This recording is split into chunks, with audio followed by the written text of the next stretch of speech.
Hi there, everybody, and welcome to today's AOP Live.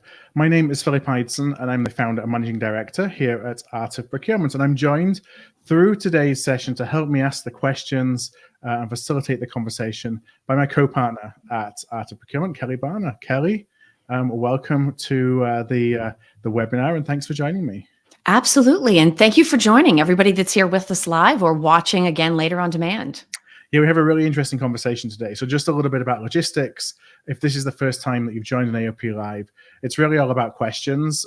There is only one slide, which is a poll result that we took in advance of the conversation, but the rest is just a conversation. And so we do invite you to ask questions throughout the conversation. You'll see there's a chat window on the right-hand side of your browser window. So feel free to just add any comments, add any questions that you may have in there, and Kelly and I will definitely be keeping a watch on those as we go through the conversation. There is also actually a Q&A tab that you might see in that sidebar as well. You are welcome to pop questions in there, but typically Kelly and I are keeping a watch on the chat, and we'll pull out any questions as we go through the conversation in there. Now, today's topic, we titled it Driving Procurement Value in Turbulent Times. It's really all about kind of connecting the dots between value creation, between data, and then between storytelling, because we often as procurement professionals, I think, focus on one of those or even two of those, but not necessarily all three. And really, when you put all three of those together, that's when you're really able to articulate the value that we drive. So it's going to be an interesting conversation around that topic, and we're going to be joined by two guests. We're joined by Yannick Caharel, who's the Chief Procurement Officer at Dior Couture, and Pierre Laprée. Pierre is a friend of AOP, has been on AOP Live a number of times. Pierre is the Chief Product Officer at SpendHQ. So as we bring Yannick and Pierre onto the screen, there we go. Pierre, Yannick, welcome to the webinar, and thanks for joining us today. Thank you, Philip. Thank you, Kelly.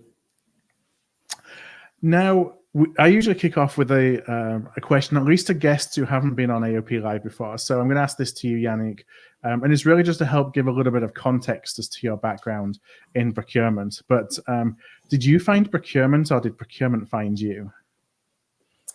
Interesting question, Philip. I guess it depends on the way you look at it, but the truth is both of it. The reality is that at the beginning, when I started my study and so on, I really wanted to join the luxury industry and be on the most creative parts, such as designer, marketing. Okay, it happened at that time that I was doing the Bordeaux Business School in France, and there was an MBA specialized in procurement. And since I wanted to join the luxury industry, they had quite a good connection with most of the top 10 luxury group in the world. And I decided to apply and do this MBA. And here I am 25 years ago, a creative guy at the head of procurement at Dior Couture. So you're one of the few of us that actually got qualifications, by the sounds of it, in and didn't just fall in to, like, I think certainly I did. So you can probably teach us a lot from the educational side of procurement as well. Yeah, we can say that. Yeah. Pierre, we talk about data and quality data a lot, and it's really come into sharp focus, I think, in procurement, thanks to growing kind of focus on analytics and AI, which is something that is really top of mind right now in procurement. What would you say is the current state of procurement's relationship with data? So to make an analogy with some aspect of our day-to-day life, I would say it's complicated.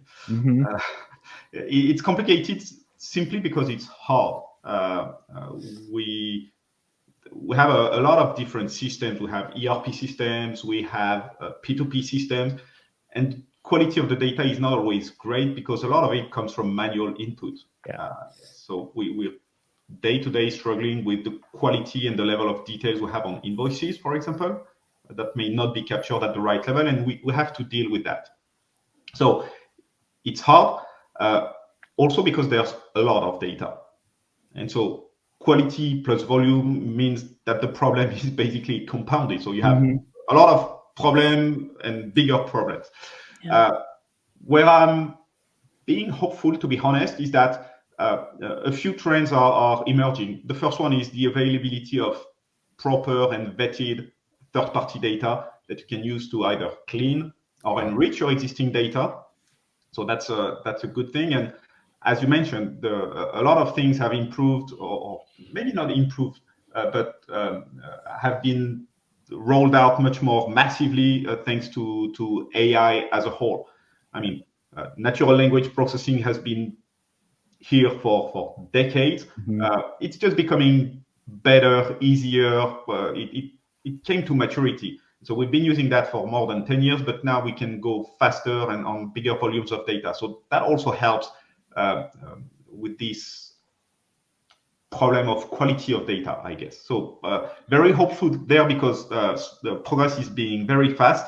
So current state is not great yet, but improving. Right. And it's interesting you talked about availability of third-party data, because on the sales side, sales teams have been using that and getting integrated data for a long, long time when you think about CRM systems, for example. But it's something that we've been a little bit slower to adapt to or to, invest in, I think, on the procurement side. But that's the massive opportunities that people are now realizing that after investing troves of data in employees, in sales, in the tools to drive top line, we are now starting to do that to also help with the bottom line and with addressing supply chain risk. So yeah, there's clearly a lot more investment in that, and that's a good thing for us because the technology is there. Now let's get the budget in procurement to implement that. So we always take a snap poll on LinkedIn before one of our AOP Live webinars. So let's bring up the poll just so we can have a little bit of a conversation around it that we posed to our community before today's webinar. And what I'll do is, if anybody is watching this again later or can't see the screen, I'm going to read this out in its entirety. Now, the question that we asked is, what is the most important factor in telling a successful data story to motivate improved decision making? And the results were, and we were able to give 4 choices in a LinkedIn poll. The results to those 4 choices that we gave, at the top was selecting the right metrics at 47%. 32% was providing enough context. 12% was having sufficient analytical skills in the team. And 9% was actually combining internal and external data. So when we look at those results, Pierre, what do you make of the kind of results that came back, and what do we mean when we talk about data stories? So a data story is really about bringing facts to the conversation. We're good at having conversation. We used to be not that good at bringing data there. And there's this joke about in God we trust, all the other bring me data. That's what you need. You need facts to bring to the table, because who would believe you otherwise? So that's very interesting, because bringing data is interesting, but you need to bring relevant data. So if you bring data points that have no relevance or that people don't care about, you're not helping with your story. So frame your message in a way that is compelling for the business, and make sure that you bring the facts and the figures to back your claims. That's the path to success. It's credibility and a compelling story. Yannick, does anything stand out about these results when you compare them to some of your personal experiences? Yes, I must say I'm 100% and fully aligned with what Pierre said. Again, linked to our industry, which is not always as mature as other industry in terms of procurement, okay? Because believe me, I am the first worldwide CPO of Christian Dior Couture. So you can have all the data of the world you want. If you don't have a good storytelling behind that, never the CEO of Christian Dior Couture would have decided to appoint me as a worldwide CPO. Okay, so first thing. Second thing, as Pierre said, being a CPO in a worldwide brand in such an industry is a nightmare when it comes to that data. Okay, not only because of different system, ERP, and so on, but the way it is classified, the different category, and so on. My day-to-day world today is made of direct purchasing, obviously, when it comes to Dior manufacture for textile, leather, and so on. And all the other part is indirect for marketing communication, IT, transport and logistics, packaging, visual merchandising, store, and so on. Okay, so if you don't have the proper system, the proper reporting, the proper metrics, to tell your story, what are you going to tackle first? What are you going to cover first? For which result, and so on, in order to drive the growth of the brand, then you can be totally lost in a few days. Okay, so all what has been said, I'm fully aligned. Every day, I'm working on 4 different pillars, at least for Christian Dior Couture. So first, I'm not bringing an organization. I'm building a worldwide network from Paris to New York to Shanghai, Tokyo, and sooner or later we work on Dubai. Aside, we are bringing expertise in terms of sourcing into the company for category management, process, tool, and so on. Everything we do falls under the scope of sourcing excellence. So what is the impact, the performance of the sourcing department within the organization? What are the savings and the different KPI? I guess we'll talk about it later. And at the end of the day, one of the difficulty is to manage this transformation program in terms of education and training to the internal stakeholder. This is the difficulty.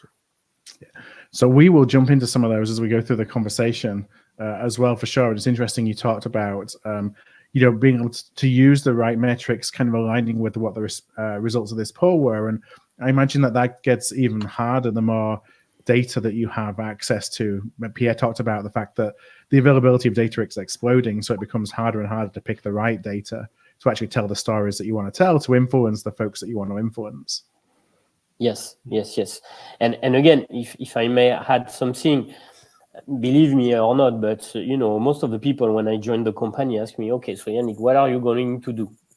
What are you going to take care of first, for what, and so on. So, and I had to do a first presentation. We all do 3 years, 5 years action plan, and so on. But I had to tell the story based on a few data to tell them that I will tackle first marketing and communication, packaging, transport and logistics, and so on. And aside to that, I need to have resources in Paris, in region, to start managing all the categories, project, and budget. Yeah, that data gives you the roadmap, if you will, which is often missing, and helps you kind of build out where you need to go, where you need to prioritize as you go on the journey, and where you're going to be more impactful.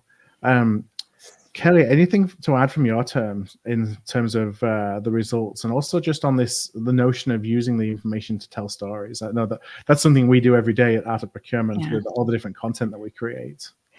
Well, and I think even speaking from that experience, it's one thing to say, right, when you're standing in front of the business, this is how you're going to contextualize and present the data. But of course, we all know there's a long process leading up to that point. You have to find it, centralize it, cleanse it, analyze it. Then you have to figure out what it means, not what it says, but what it means in terms of impact to the business. And then think about who you're talking to about what, so that you can wrap it in a way that it means something to them. I'm sure we've all had an experience like this where, for the sake of a project, you live in a spreadsheet. You might live in that spreadsheet for 30 days or 60 days, and you can almost chart your pulse by that spreadsheet. You take a week away from it and you come back to the spreadsheet. I have absolutely no idea what any of these numbers mean. And so I think it's sort of making an impression in that moment. That is typically how procurement stakeholders feel every single time we share any data with them. And even though there's a little bit of fatigue sometimes as we go through the data process, taking the time to figure out, again, what it means before figuring out how to tell that story. I don't think it's easy, but I think it's incredibly important. And it's where we need to keep our eye on the ball in terms of connecting the data that we've worked so hard to turn into a resource with value that the business can then measure. And so I think it's always interesting when you take the idea of a soft skill like storytelling, and of course, a very proven analytical skill like working with data, and really try to marry the two with a specific goal in mind in terms of outcome. Now, as we pull this down, one of the other things, Pierre, that I want to bring you in to ask about, when we talk about data, I instantly think spend I think suppliers, I think savings, I think cost mitigation. But a lot of times, either those numbers or numbers that we analyze in the process are less about impact on the business and more about measuring procurement's performance. Do we need to think differently about the data in each case, whether we're using it to motivate a business decision versus using what is in a lot of cases essentially the same data to demonstrate the impact that our team has been able to have? I would tie that to the point you made just before. You need to understand what you're talking about, and it's always hard because some of the things you do may or may not have an impact on the business, but they may or may not have an importance overall, because not everything you do has a direct impact on the business. How do you figure that out? And so, there's always this notion of leading and trailing indicators. So a trailing indicator is something you look at in the past and that tell you what happened. And that's good, but sometimes it's a bit hard to respond to that. But there are also leading indicators, things you see today that will have an impact later down the road. If we take an example with a pipeline of sourcing projects, that if your pipeline is drying up, i.e., if you don't have enough projects, you cannot have bottom line impact down the road because you just don't have what it takes today to deliver savings in 6 or 12 months. So there are a bunch of these indicators that procurement could be using on really the performance management side. There are what is the state of your pipeline of project? What is the level of risk on this project? What is the capacity of your team versus what you have in the pipeline? So all of these are good leading indicators of the capacity of procurement to drive value down the road. There are also things that you can tie with your spend information. You might have spend patterns from the previous year that will indicate you how the spend will fluctuate so that you can anticipate that. I've seen a question on the chat that talks about payment terms. That's the same. It's what are the things you can have an impact on directly or indirectly? Figure these things out. That's probably the best way to address that. Yeah. And everything that we've talked about so far is hard enough in its own right. But one of the things we wanted to focus on today was then also trying to do it in the midst of uncertainty, turbulence. We've had economic questions, geopolitics, changing regulations. Yannick, when you think about the uncertainty that your team has had to face over the last few years, has that affected the way that you use or relate to the data that you have? Definitively. Again, here in the context of a strong business growth and so on, you are spending a lot of money with vendors, suppliers, system, and so on. Okay, so when you are building more and more boutique, you buy more and more packaging, you spend more and more on events, on logistics, and so on, then it becomes a matter of business growth, profitability, and the cost of doing business. Okay, and this is why Dior Couture decided to create this organization. To be honest, okay, because the cost of doing business became very, very important at the scale of Dior Couture. Okay, so yes, more than ever, we need to not only to monitor, to control, but also to reduce this. Okay. Our business priority, as you may know, is to create the most beautiful boutique in the world, to bring the most beautiful experience to our client in the world, and so on. This has a cost, okay? And somehow, in this uncertainty, turbulence time, where everybody is trying to maximize the profitability, you need to have people in charge of this part. And again, data in this context is critical, okay? So that to make sure that whatever I do in Europe, again, in US or in Asia Pacific is relevant for somebody from the business somewhere in the world, okay? Otherwise, I can be very, very quickly useless or irrelevant, okay?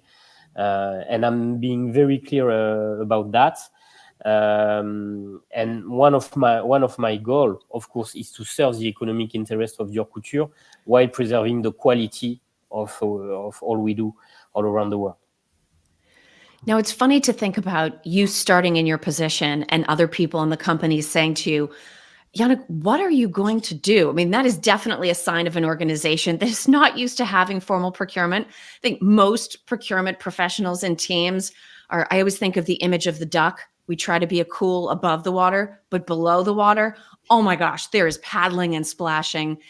And I'm curious about, as they've had the opportunity to see how having you in place and taking a formal approach to procurement can change how successful they are, has it also changed the way that they rely on data, the data that they expect to have before making decisions? Has there been sort of like an organizational change that has followed onto their adjustment in terms of understanding more what you do? Yeah, okay. But again, going back to your first comments, to be honest, at the beginning, people were afraid, because suddenly you have procurement coming into the organization, transversal and so on. So going back to the question, what are you going to do? Are you going to annoy me, or are you going to bring something to us and so on? Okay. So after a few months now, main key stakeholder understood the value added of a sourcing department and so on. Okay. And if you bring the relevant data in terms of spend, potential and so on, of course, immediately they see the value added in terms of saving, but not only in terms of saving now. And again, I think we will talk about that later on, but slowly we are moving to CSR, innovation, maturity of the organization, process, end-to-end process, simplification, digitalization, and so on. Okay. So this is a long journey, and I'm just at the very early stage of this journey, but I think people already start to change the way they approach or view the procurement organization. Which is awesome. And to the point about it being a long journey, Pierre, the longer you stay around, the more you realize that all of this is cyclical, right? And so, we've all been such a unique set of circumstances with the pandemic. Hopefully that's the only time any of us have to deal with that. But there have been other things. We've had recessions. There have been other wars. There have been other types of disruptions. And so if we have the opportunity to take a step back and think about how those cycles go and the data that allows us to understand how they're going to impact our decisions and the circumstances that we're working in, how have you seen that cycle also affect the business's relationship with procurement? It has, I would say, a few impacts. One of them is that the expectation from procurement might be different in certain times. You remember we had airline and hotels clients during COVID. I can tell you that there was a hardcore focus on taking costs out and increasing payment terms. So we could argue it was a bad thing because we were coming back to our old ways, but that's what the business needed, and it needed it badly. Now that I want to be optimistic and say that things are slowly getting a bit better, or maybe a bit more under control. So now we see that there are also expectations from the business and from the broader business community, even the stakeholders as a whole, around driving impact that is not only financial in nature. In the US here, there is a big focus on diversity, spend with diverse suppliers. In Europe, it's more environmental emphasis on carbon footprint or as a whole resources consumption. So that's what the business aims at measuring to. And so how can procurement help that? How can they bring a more holistic view to performance? That's, I think, one of the things that has changed and where procurement can have a say and make an impact. Well, and when we assume uncertainty, you made the point earlier about leading versus lagging indicators. Instead of just always looking to satisfy or calculate the data associated with business objectives or performance metrics, should procurement also regularly be looking at the KPIs and metrics themselves to say, where do we think we are in that cycle? What is the business asking of us? And so do we need to change, if it's not adding KPIs and metrics, maybe putting more focus on that data or on the storytelling effort around it? What sort of metric-based effort does procurement need to be making? I will take the easy way out of that question, Kelly. It depends. Yeah. But the more fundamental point here is you need to align with the business. We just released something that helps our clients set what we call goals. And that's looking at what are the overarching strategic goals of the organization. Because for some, it will be EBITDA, some it will be diversity, some it will be increasing the top line. So procurement will not be relevant and useful in the business if what they do doesn't serve those objectives. So what we're helping our clients do now is how do you take those goals, make them visible within procurement, and how do you tie your action and your contribution to those goals? Because if there is an objective to increase EBITDA, procurement can help. Procurement will not help with 100% of that objective because some will come by with increasing margins, for example. But how can procurement tie their action to that? Saying, hey, as an organization, we want to increase EBITDA by 2 percentage points. We can contribute 0.75 or 0.1%. And that's what we put in front of the business to support that goal. I think this is really the critical part. It's not so much about what is the KPI, is do your KPI align and help understand the contribution of procurement to the broader business goals. That's the key. Yeah. And that could be hard sometimes too, because sometimes it's not about savings, right? And so the business can make a decision that's exceptionally good for them, but we get back into this situation where that doesn't necessarily help procurement satisfy very narrow traditional performance metrics. And so I guess back to the storytelling skills, Pierre, we have to be thinking about how do we capture the impact that we were able to have. Savings maybe doesn't work in this case, but there might be something else around risk or sustainability or diversity, right? Or even margin contribution, depending on what the revenue expectations are in that case. But it continues to create a challenge for procurement. Yeah, but so I tend to have a relatively basic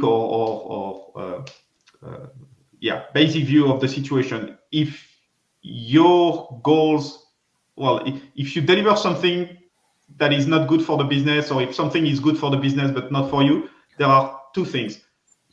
Either you're not tracking the right things and you should change, or you've been tracking the right thing, but the situation has changed. Yeah. And so if you have a good conversation line with the leadership, then it's always a good opportunity to adjust. And this agility, this flexibility is really important to echo to the theme of that webinar on turbulent time. Procurement needs to have this agility and have the ability through data and tools to adjust what they are tracking, because the business reality might require different KPIs, and that might change 2 to 3 times in a year. Yeah. That's annoying, but that's the case. So agility, making sure you track the things that are aligned with the business objective and have this ability to respond to changing business environment. That's fundamental. Yeah. And Yannick, you talked about this as well. You talked about the business having sort of that response like, oh, great, now we have procurement. Are you here to annoy me? Or are you here to help me? I mean, in most cases, if we're doing our job, the answer is probably a little bit of both. Not that we're trying to hold them back from hitting their objectives at all, but it's a new group of people asking a new type of question, right? Making them think a little bit harder about their decisions. Have you found yourself in situations where you're trying to manage that balance between helping the business ultimately do what it needs to do and sort of put concerns at bay about, procurement's going to force me to choose the least expensive, or they're going to force me to go against what I'm ultimately looking to decide? How have you managed that balance? Every day, Kelly. Every day, but again, it's linked to the complexity of our business and the people, the internal stakeholder I have in front of me. I will just take a few examples. When I engage into a discussion with our worldwide marketing director, he will probably not be interested for me to talk about savings or other stuff. He will be more focused on what are the budget we are ready to engage into a Dior show, an event, and what are the ROI in terms of sales, engagement on social media, brand image, and so on. Okay, so This is one approach. The same approach with, I don't know, with somebody who is more into supply chain, packaging. The priority will be, Yannick, you negotiate your source wherever you want, but I want my packaging, my shopping bag, my coffret to be on time, in full, in Shanghai, in Los Angeles, in Paris. Okay, so of course we have different of level of discussion, way of measuring our impact, and me, I need to adapt my strategy, my organization into this context. Of course, this is a big challenge, and I'm trying, to harmonize the way we are speaking to all of them, which is not easy.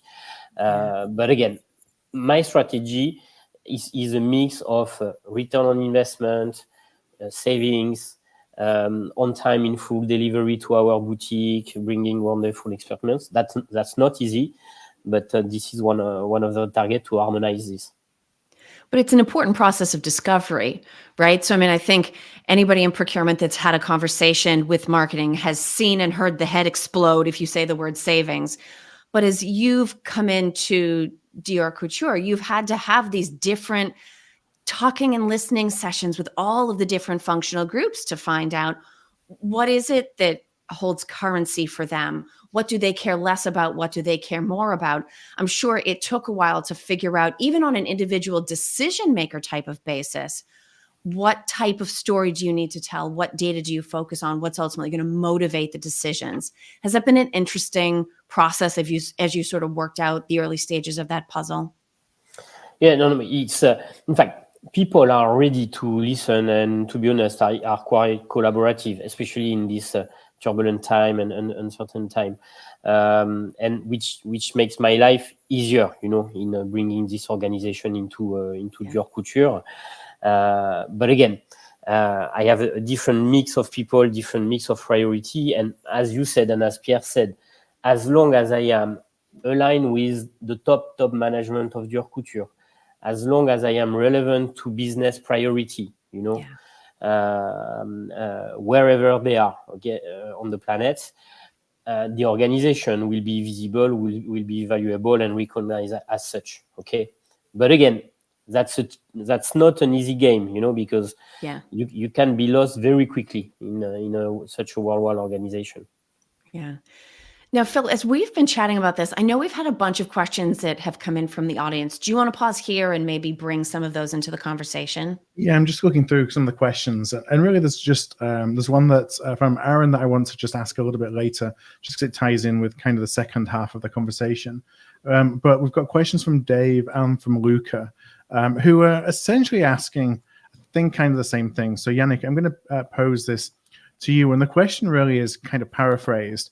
How are you thinking about linking, and how do you link the spend analytics with, which is just kind of every day the data you're getting from your ERPs, from your invoices and everything, with savings, and connecting kind of the two, so you're reporting and you're sharing that information with the stakeholders? Are you bringing those all together into the same place? Yes, and actually it was my starting point, So again, I'm not sure it's relevant for all kind of industry, but so far in the luxury industry and in the world of indirect procurement, we have a kind of a ratio. Whenever you invest into a buyer somewhere in the world, this buyer has to cover minimum 10 to 15 million euro of budget, and deliver 5 to 10% of saving. Then we can discuss if it's a P&L saving, cost avoidance, and so on. But but that's the ratio. And my talk, and it was my storytelling when I first met my CEO and asked him resources in order to manage a few billions of euro. I cannot give exact numbers to you, but we have quite a few billions. And this was the ratio I gave him. And my promise to him is that whenever he invests one in purchasing, he will get out 10. In terms of, and this is where I make the link between spend data analytics, category management, and developing my organization and delivering saving, but much more to the organization.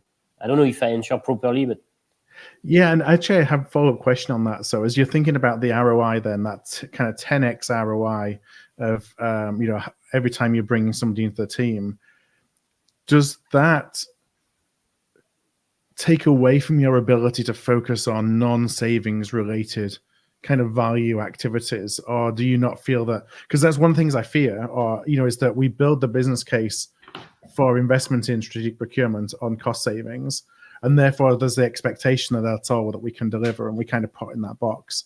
And so I'm just wondering kind of how you've managed that to make sure that you're not just focusing on that because that's what the ROI was built on, or the business case, but you're able to get to a lot of those other non-cost savings related value drivers.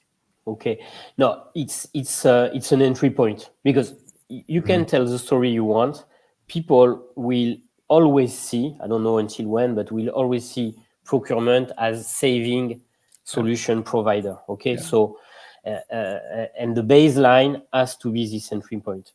Once this is understood, once the COMEX, the finance community decided to invest into this organization, then you can roll out and talk about innovation, SRM, digitalization, bring efficiency to the organization from accounting to manufacturing to logistics and so on. Okay, but it is what it is. But as of today, saving and budget coverage and so on is still the entry point so far on my experience. Yeah, it opens up the door, gives you the conversation, but it's important that you don't just then focus on that as your deliverable, and that's the only deliverable. Yeah, and again, just to be to bring some fun around the table, me, I'm not negotiating at all in my position. Maybe I'm the worst negotiator on earth, so. Every day, everything that I do is very far from negotiation and saving. Okay, I have people in my organization doing that, but I'm doing everything but negotiation and saving. Okay. Yeah, the further you get more removed from that everyday negotiation and deal making, don't you, as you kind of take on broader responsibilities, for sure. Yes. And it becomes more about influence, which is where the storytelling comes in, that we've been talking about today. Exactly. Pierre, I'm going to come to you in a moment. I do have one more question for Yannick, so thank you for your patience. I want to just kind of transition into talking around helping stakeholders actually embrace procurement data. My question to you is, I think sometimes we've been accused of procurement being a little bit of a black box in terms of data and information, and that we only share the information that maybe shines a positive light on the work that we do. So I just wonder where you stand in terms of how much information and how transparent should we be in terms of the information and the data that we share with stakeholders, whether it's related to spend, whether it's savings, whether it's related to any of these other initiatives that you're able to gather data from, as opposed to kind of keeping it within our four walls? So far, because me, I have a lot of conviction and so on. To me, I'm working in fully transparency with everybody. So and again, in this industry, we don't like to communicate, we don't like to share. People like to work somehow in silos with hidden things and so on, especially when it comes to budget. Me, the way I'm leading the change management, the transformation program I'm bringing to this company is to open the silos. Okay, and this is where tools, spend analytics tools, and so on, and Pierre is a live proof of that. Will help our industry, our company, to really work as a network and collaborative way. Okay, because to me, let's put aside some very critical, confidential stuff when it comes to celebrity campaign shooting and so on. Okay, this I can understand. But all the rest, me, I want my logistic buyer in Shanghai to be able to know what is a contract in Paris with FedEx, DHL, and so on. Same in Dubai and so on. I don't see the point of hiding it, So, and on top of that, I see a lot of advantage because since we are trying to build a collaborative and homogeneous network, we all need to have the same data, the full picture, and so on, so that at the end of the day, we have the best deal, the best contract, the best relationship with our worldwide partner. As simple as it is. Mm-hmm. Do you... lost my train of thought there for a moment. Where was I going to go? Yes, so sorry about that. I was listening too hard and then forgetting about my follow-up question, which is a good thing, I think. How are the types of information that you feel are more relevant than others to your stakeholders when you're looking to be transparent in kind of the information that you provide? Well, I have a lot of questions and requests because I'm actually working on defining our KPI. But so far, even if I try to reduce our KPI at the maximum, I still have at least 30. First is on savings, okay? Yeah. Then we are measuring our CSR sustainability KPI, as Pierre mentioned. Then we are also measuring the efficiency of our process and tools, okay? It goes down to the number of PO we have with our accounting, the time it takes to create a PO, an invoice, and so on, okay? And we have somebody we have something to improve into that field. Then slowly we will move into our impact on the business growth, cost profitability, our innovation program, our relationship with our vendors, okay? Mm-hmm. So the business is really demanding into that field, okay? And one of the key stuff, but I guess this is the same thing for other industry, is really the CSR strategy. We just appointed as well a new director in terms of CSR at Christian Dior Couture. I'm working closely with him because when you are Dior Couture, you need really to take care about where you source, your end-to-end sourcing, all the certification, is it sustainable or not.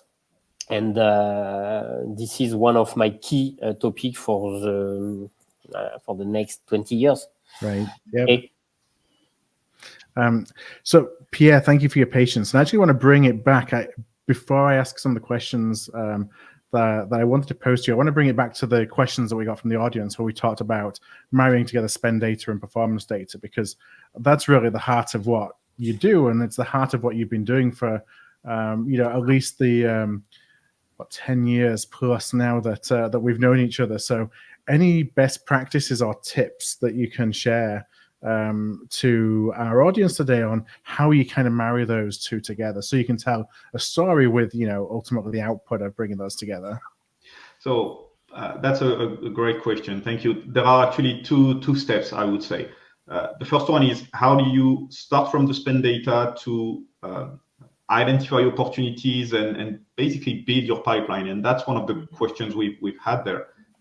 We can elaborate a bit later on that, but marrying spend data with performance data is a good way to feed your pipeline. There is an age-old debate around whether you should try to reconcile the savings you negotiate with the spend you actually incur in the next 6 to 12 months. Yeah, forward-looking spend projections versus past spend history.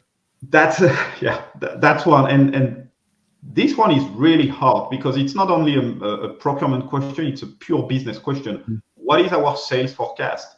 What is the impact on manufacturing and production, and as a result on cost? And how accurate or trustworthy are those projections? So this one is really hard. So again, come back to the value for your business. And you might have a different picture in direct and indirect. In indirect, when you renegotiate, I don't know, stationery or whatever indirect stuff, do you really want to have a dollar for dollar reconciliation between negotiated savings and actual spend? Probably not. Your time is put to better use discussing with your suppliers. You could have, you could do, but it's going to take you an awful lot of resources to do it. Yeah, and you might lose a few buyers saying, hey, I'm not here to do financial control, I'm here to do procurement. So some aspect, it's not really useful. On the direct material side, for example, it might be a bit more useful. But again, you need to have the partnership with finance there. Because procurement is being given a mandate to negotiate a certain scope, but then the business will be on different timelines, might have ups and downs. So how do you reconcile that? That has to be a partnership with finance. It should not be, in my view, the burden of procurement alone. So again, try to think in terms of cost-benefit ratio. What more will I learn if I marry up my savings numbers with the actual spend number? Will it help bring the company forward? Will it make the boat faster? That's a conversation.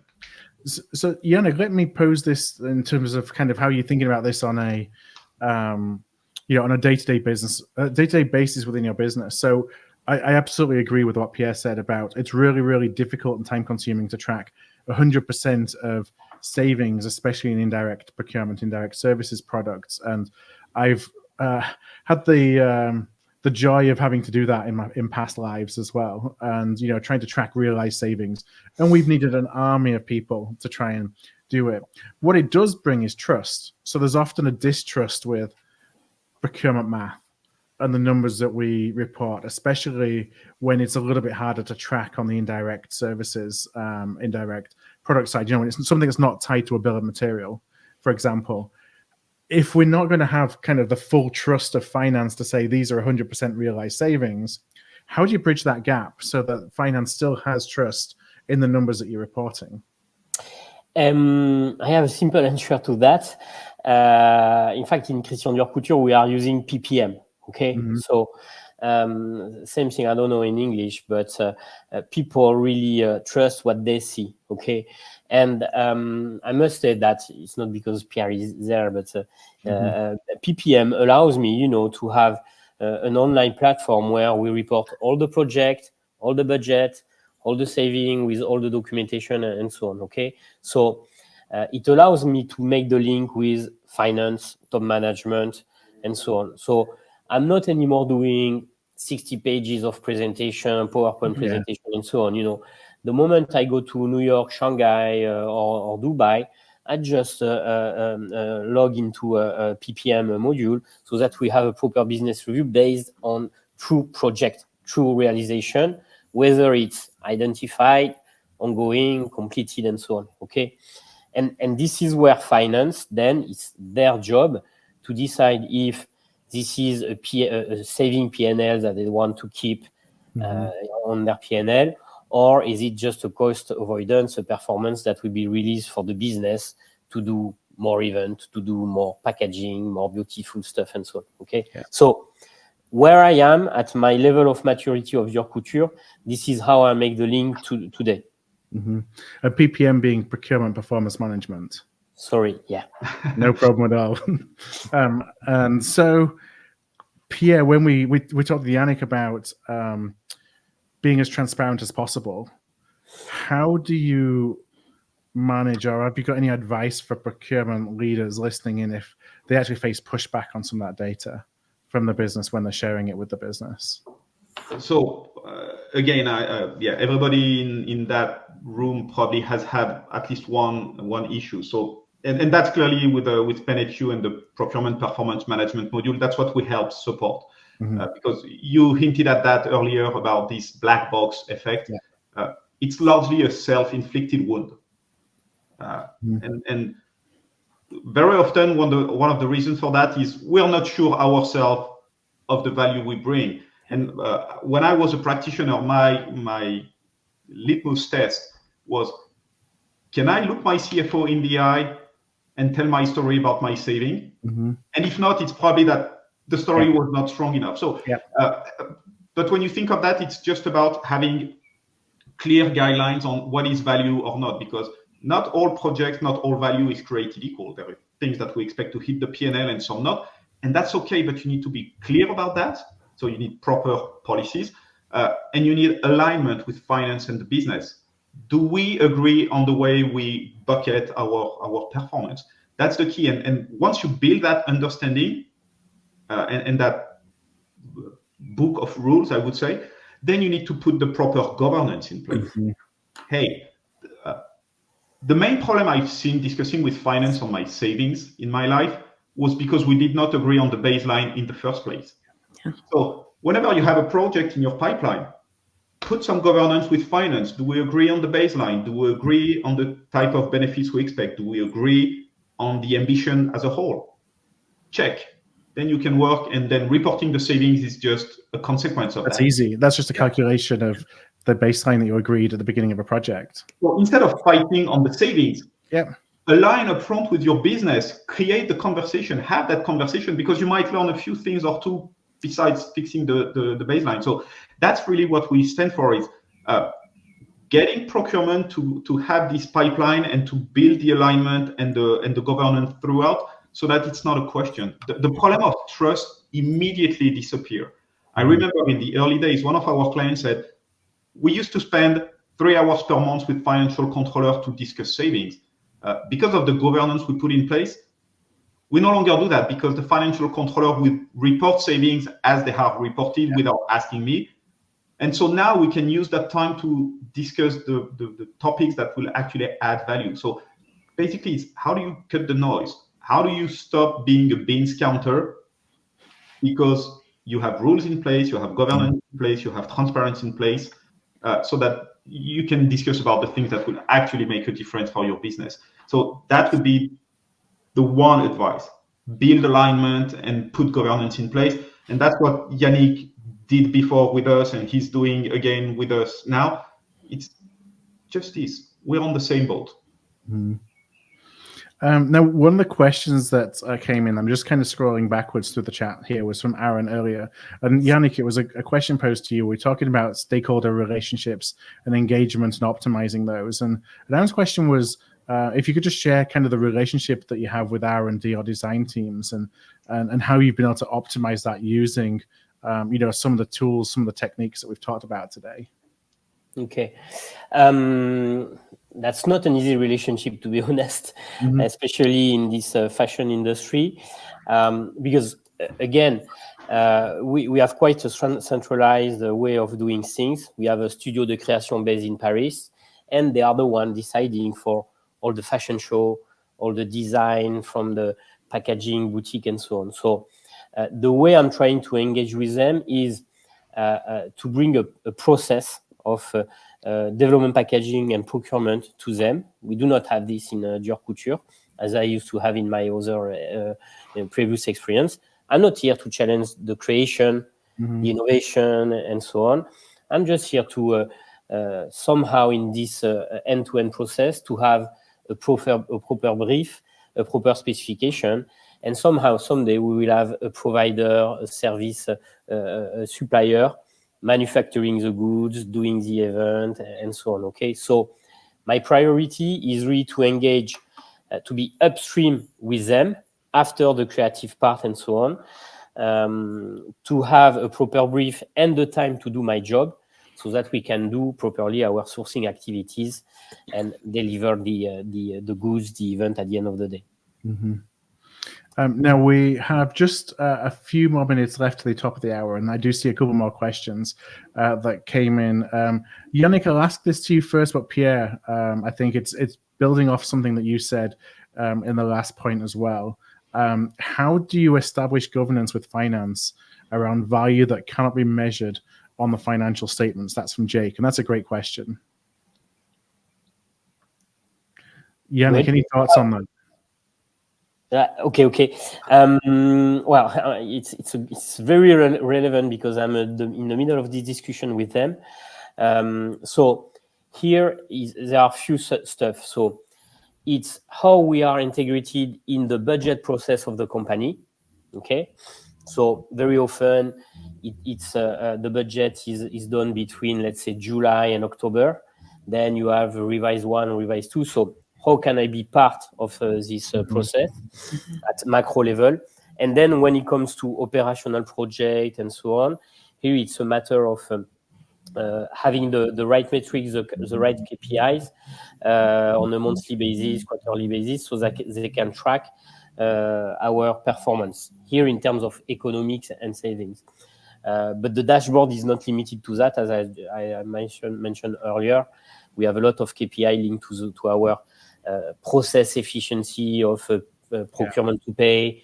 Tomorrow, how we manage our supplier database. We have more than 50,000 vendors all around the world in Dior Couture.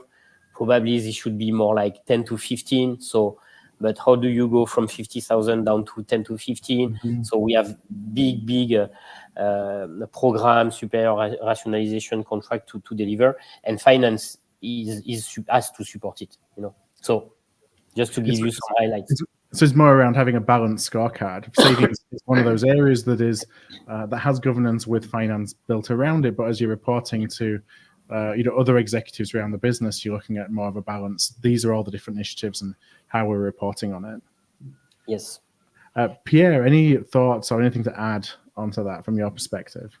A few things. The first one, and that's one of the things we have been releasing recently. It's how do you track non-financial performance of your projects? And so you should not be tracking everything, but there are a few usual suspects. I would say carbon is one.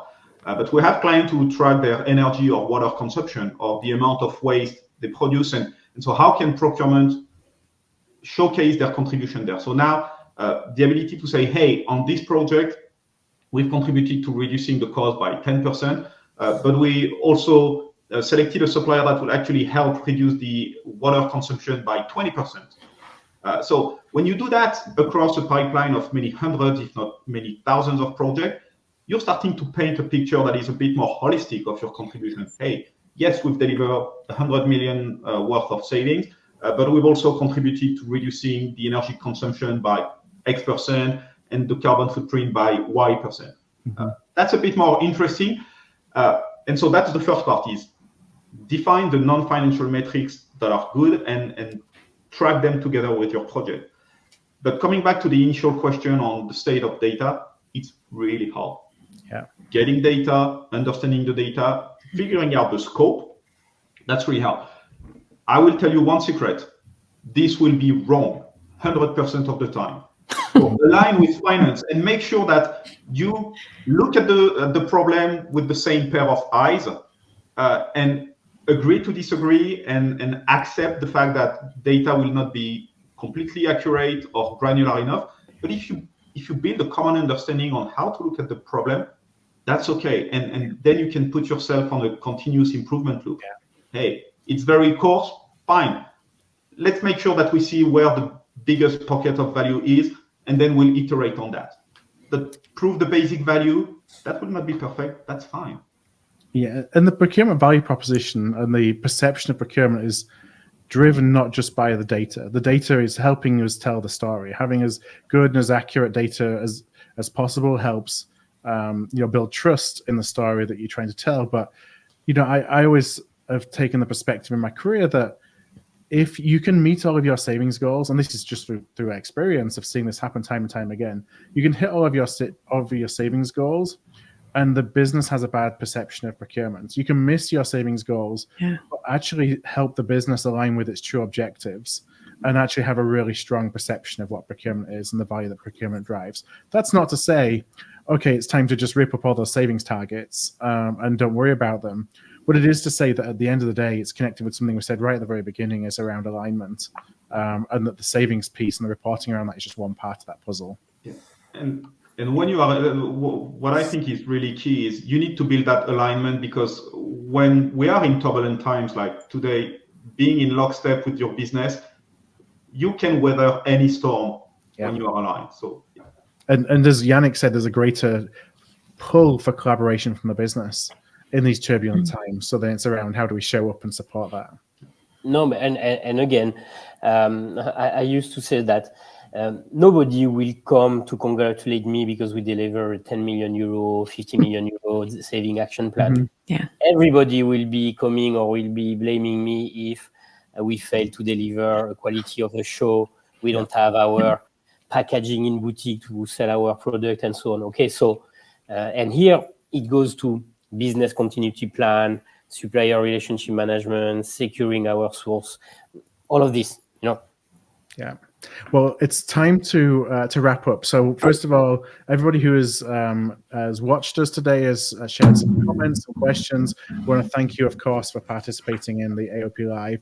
But of course, Yannick, Pierre, there's probably so much more that can be said from and shared from your experiences. We've only touched the surface, but I really want to thank you for joining us today and sharing some of your experiences with our community. It's been a pleasure. Thanks, everyone. Thanks to you. Thank you. All right. Well, thank you very much, everybody, again for joining us, and we can't wait to see you again on another AOP Live. Until then, please enjoy the rest of your day. Take care, everybody.